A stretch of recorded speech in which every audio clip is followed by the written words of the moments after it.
Saat Subhan Palal melayangkan gugatan senilai 125 triliun rupiah terhadap Wakil Presiden Gibran Rakabuming Raka dan Komisi Pemilihan Umum. Subhan menilai Gibran tidak memenuhi syarat akademik saat mendaftarkan diri sebagai calon Wakil Presiden pada Pilpres 2024. Dalam berkas pencalonan, Gibran melampirkan ijazah dari program Diploma Internasional di Singapura dan melanjutkan studi bisnis hingga lulus di University of Sydney, Australia. Selain meminta ganti rugi senilai 125 triliun rupiah dan 10 juta, Subhan juga meminta pengadilan memeriksa legitimasi ijazah yang digunakan Gibran dalam proses Pilpres 2024. Hari ini yang ingin saya prediksi adalah terkait Gibran Rakabuming Raka, Wakil Presiden Negara RI, di mana dia menghadapi gugatan terkait ijazahnya. Nah, apakah Gibran ini akan memenangkan perkaranya atau sebaliknya? Ada potensi kalah dan lain sebagainya. Mari kita prediksi di sini. Apakah Gibran bisa memenangkan perkaranya ini?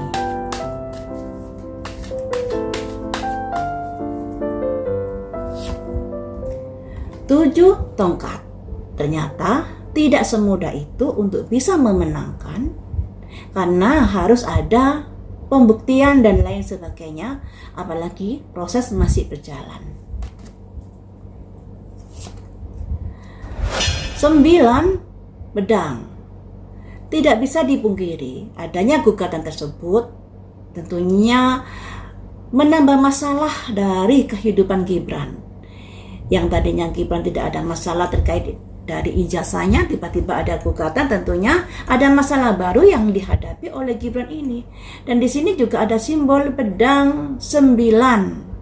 Jadi Gibran ini juga harus serius dalam menghadapi atau dalam menangani kasusnya ini. Jangan sembrono.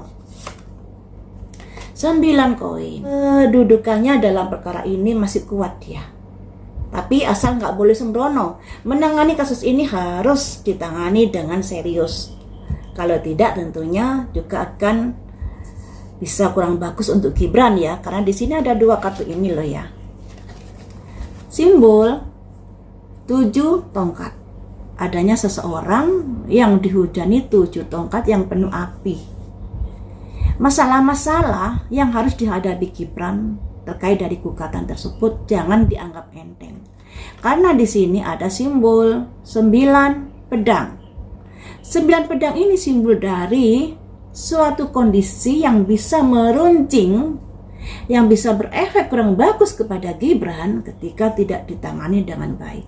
Nah, untungnya Gibran ini bisa dibilang masih ada kemujuran di dalam kasusnya ini. Masih kuat posisi Gibran di dalam kasus ini. Ya. Kita lanjut ya. 2 kartu lagi untuk Gibran. Bagaimanakah posisinya di dalam kasus ini? Bisakah memenangkannya?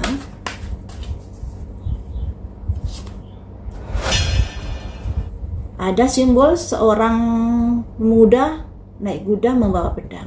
Semangat untuk melakukan perlawanan di sini. Gibran sebagai orang yang tergugat tentunya dia juga akan memberikan dari dokumen-dokumen, dari ijazah-ijazahnya dan lain sebagainya. Kan yang dipermasalahkan adalah masalah kesetaraan ijazahnya dan lain sebagainya ya toh. Nah, di sini Gibran semangat untuk menunjukkan bahwa apa yang disangkakan itu tidak benar. Ini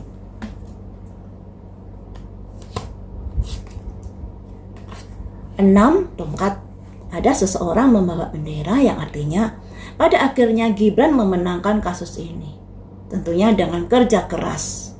Nah, kalau tidak kerja keras, kasus ini bisa berbalik loh ya. Makanya Gibran ini juga harus hati-hati terkait dari gugatan tersebut.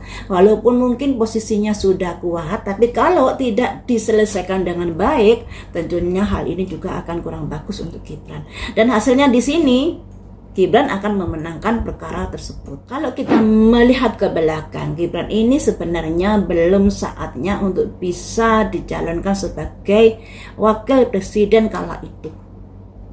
Dan Gibran ini adalah korban dari ambisi perpolitikan orang-orang tua di negara Indonesia ini. Sebenarnya sangat-sangat kasihan juga buat Gibran ini, apalagi sekarang ini banyak sekali pemberitaan-pemberitaan yang ujungnya adalah pembunuhan karakter Gibran, yang begini, yang begitu, dan lain sebagainya. Dan tentunya untuk Gibran ini sebenarnya ada peluang bagus loh. Seandainya dia memang bisa bersabar lebih dulu untuk tidak mencalonkan sebagai wakil presiden di pemilu yang kemarin itu. Nanti ada masanya dia akan berkembang, bertumbuh lebih baik lagi. Tapi apalah daya, nasi sudah menjadi bubur. Jadi untuk Gibran ini, di saat dia sebagai wakil presiden harus bisa belajar banyak untuk berkomunikasi, untuk yang intinya untuk menunjang karir ke depannya. Karena begini, kalau dia sebagai wakil presiden saat ini banyak sekali pembunuhan karakter yang ditujukan kepadanya dan dia tidak bisa menepis semuanya itu dengan sebuah prestasi, tentunya namanya akan bisa tertutupi dengan penggiringan-penggiringan opini terkait dari kemampuannya. Tapi kalau dia bisa bersaing atau bisa menunjukkan ini loh saya memiliki kemampuan yang begini yang begitu, sekalipun saya dulunya dicalonkan melalui jalur prematur ya, jalur yang ngobrak-ngabrik tatanan itu, tapi saya memiliki kemampuan, tentunya hal ini akan bisa mendongkrak namanya semakin bersinar di kemudian hari. Tapi kalau hanya diem saja, tidak ada terobosan yang lebih membuat prestasinya menjulang tinggi, tentunya itu akan merugikan Gibran sendiri. Karena sangat disayangkan, sebab saya melihat dari Gibran ini sebenarnya ada potensi yang lebih bagus lagi nanti di usia yang lebih matang. Tapi seperti yang saya bilang tadi, nasi sudah jadi bubur, korban ambisi dari orang tua Gibran ini. Sangat disayangkan.